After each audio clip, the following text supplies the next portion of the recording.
আজ থেকে সাধারণের জন্য খুলে দেওয়া হয়েছে রাম মন্দিরের দরজা। প্রথম দিনেই জনজোয়ার মন্দির চত্বরে।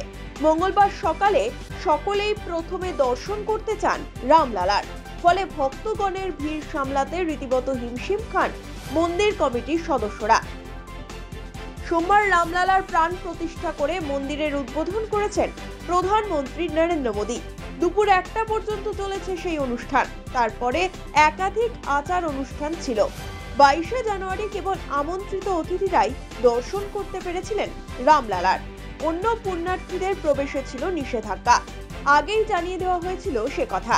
সেই কারণে যেদিন সাধারণের জন্য প্রথম দর্শন দেবেন রামলালা, সেদিন যে ভিড় উপচে পড়বে তা আগে থেকেই ভাবনা চিন্তা করে রেখেছিলেন মন্দির কমিটির সদস্যরা।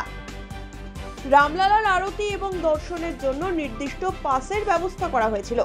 অনলাইনে বা মন্দির চত্বরে এসে 24 ঘন্টা আগে সেই পাস সংগ্রহ করতে হবে পুণ্যার্থীদের।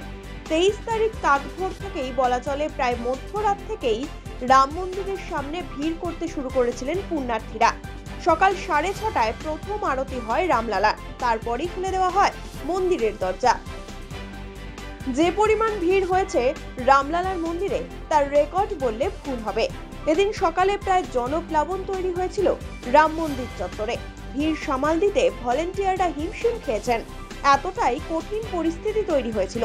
সেই সঙ্গে রামলালাকে দর্শনের জন্য মন্দিরের গর্ভগৃহেও চলে ঠেলাঠেলি, হুড়োহুড়ি। পরিস্থিতি সামাল দিতে হিমশিম খান পুরোহিতরাও। কালো পাথরের তৈরি রামলালার বিগ্রহে 5 বছরের বালকের সারল্য রয়েছে।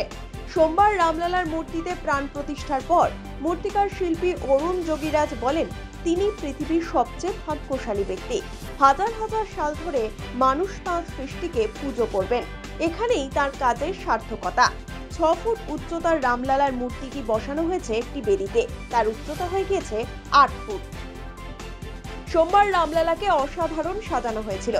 সোনার মুকুট, হীরের টিকা, ডিজাইনার বস্ত্র, সোনার তীর ধনুক, সোনার উপরে রত্নখচিত গয়না দিয়ে সাজানো হয়েছিল মূর্তিটি।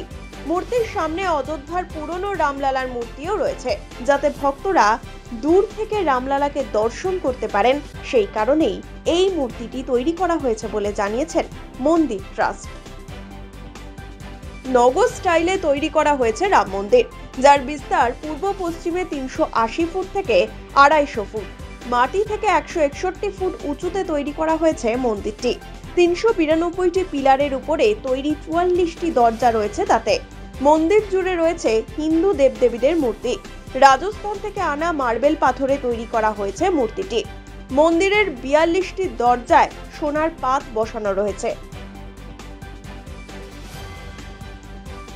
মঙ্গলবার সকাল থেকে হাজার হাজার পুণ্যার্থী ভিড় করেছেন রামলালার মন্দিরে। 550 বছরের প্রতীক্ষার অবসান হয়েছে সোমবার। অযোধ্যায় রামরাজ্যের প্রতিষ্ঠা হয়েছে। সোমবার প্রধানমন্ত্রী নরেন্দ্র মোদী প্রাণ প্রতিষ্ঠা করেন রামলালার মূর্তির। সন্ধ্যাবেলা অকাল দীপাবলিতে মেতে উঠেছিল অযোধ্যা।